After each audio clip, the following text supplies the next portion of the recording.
What happens when one of Africa's youngest and boldest leaders says no to the most powerful country on earth? This week, Burkina Faso's President Ibrahim Traoré made global headlines after rejecting a U.S. proposal from the Trump administration to accept deported migrants.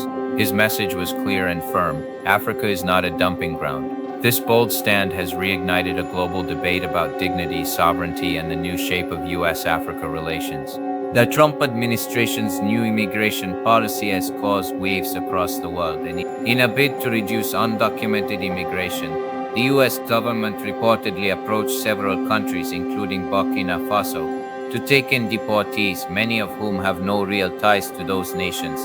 But Ibrahim Traoré refused. His government called the request indecent and disrespectful, saying Burkina Faso will not accept any migrants who are not its own citizens. Since taking office in 2022, he has called for Africa's total independence from what he calls neo-colonial control. He expelled French troops, shut down Western influence operations, and strengthened partnerships with other global players like Russia and China. Now, by refusing the Trump administration's deportation proposal, he's extending that same spirit to the United States. But this isn't just about Burkina Faso.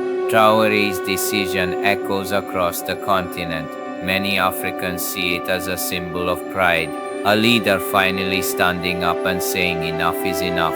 Enough of being treated as second-class partners. Enough of being pressured into deals that don't respect their sovereignty. Others, however, worry that this move could hurt Burkina Faso's international standing, especially if the US responds with aid or trade restrictions. But for Traoré, this appears to be a calculated risk, one that places dignity above dollars.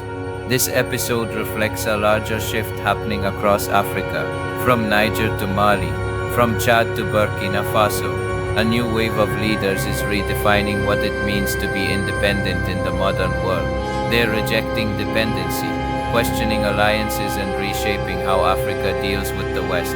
And while critics call them populists or authoritarian, many citizens see them as defenders of African pride and sovereignty. For the US, this moment is also revealing. Washington faces a new kind of Africa, one that no longer simply accepts policies handed down from the West. Trump's deportation policy may play well domestically, but internationally, it risks alienating a continent that's becoming strategically vital, rich in minerals, markets, and influence. Ibrahim Traoré's message is not just a rejection. It's a statement of identity. It tells the world that Africa has changed, that African nations are no longer silent recipients of global policies, but active, proud participants shaping their own destiny. Whether you agree with his methods or not, one thing is certain. This new Africa is speaking loudly, and the world is starting to listen. This is US-Africa Focus, where we decode the power, politics, and people shaping the new relationship between Africa and the world. Don't forget to like, share, and subscribe, because the story is just beginning.